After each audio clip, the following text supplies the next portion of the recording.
вместе с Лана Porēm da вечеринkai, bet ko es sacīju, mēs darījām visu izpējamo, lai šudiņ vai nu šodien jums atvest īstu sajūtu gamu no Latgales. Bet īstenībā, ja jums ir lusta, dariet visu iespējamo, lai nevis mēs pie jums brauktu, bet jūs atbrauktu pie mums, jo Latgalē var iekrist tā, ka mēnesis liekas kā viena diena vai viena diena kā vesels mēnesis. Tā ir. Un tāpēc mēs runājam tieši par Latgales tematiskajiem ciematiem, kuri piedāvā visu, sākot no gara stāvokļa, garšas, sarunām un mūzikas. Ieiet mūsu Facebook kontā Latgales ciemati, un jūs, tematiskie ciemati, saņemsiet pilnu informāciju par to, kur doties, kā doties. Vai nu vispār vajag doties, vai nu droši ejam pie mūsu drauga Edgara, kā es saku, Latgaļu pirmais musulmānis, kurš izstāstīs visu. Šeit viņš ir, aleluja, Edgara Vasals, haijā! Viņš izdalīs bukletus, iedos žurnālus, grāmatas, pasmaidīs, ja vajag izdancinās rokās, paturēs un iedos buču. Vienīgais, lai jūs aizbrauktu, pieņemsim, pie viņa uz lauku māju Šķeļtovas pusē.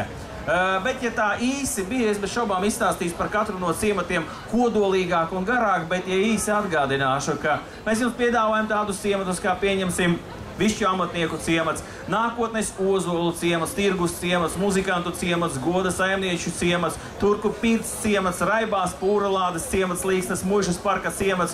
Šie visi ciemati ir sadevušies rokās Latgalē, jums tikai ir jābrauc un jāskatās, lai beigās pateikt, beja gona labs, braukšu vēl, I viešu citus. Bet, ja runājamies šodien par mūsu aktivitātēm, to drūši vajag ne tikai klausieties donsoļi, bet iziet obligāti katru no teltīm, jo katrā teltī jūs varat sastapt cilvēkus pārstāvjus no tieši šiem tematiskajiem ciematiem, kuri pastāstīs, kad var braukt, ko ir jāņem līdzi vai ko nevajag ņemt līdzi, lai jūs atbrauktu, izgaršotu, pabūtu un tā tālāk, jo Latgalē vēl ir nepieskartās dabas maģija un cilvēki, kuri var prostai smaidiet.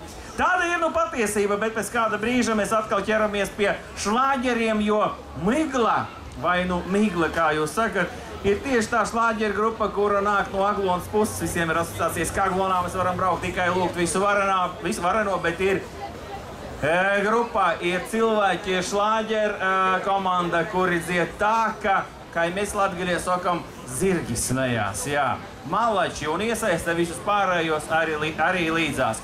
Bet jūs viennozīmīgi izmantojiet iespēju pieiet pie telts, saņemt bukletus, uzdot jautājumus, provocēt mūsu čaļus, Oskaru Zuģicki un bez šaubām arī blakām esošos, kas stāv blakām, lai jūs varētu zināt, kurā maršrutā jums pirmkārt jābrauc uz Latgali. Bukleti bez šaubām ir par velti, tikai nākat un runājiet, mums patīk, ka jūs runājiet. I tot, ko es sacīju, gan jau mēs viens otru atrasim. Nu, ko pēc kāda laika miglā, un tad nu gan dejojam un aplaudējam. Aizīt! Labi!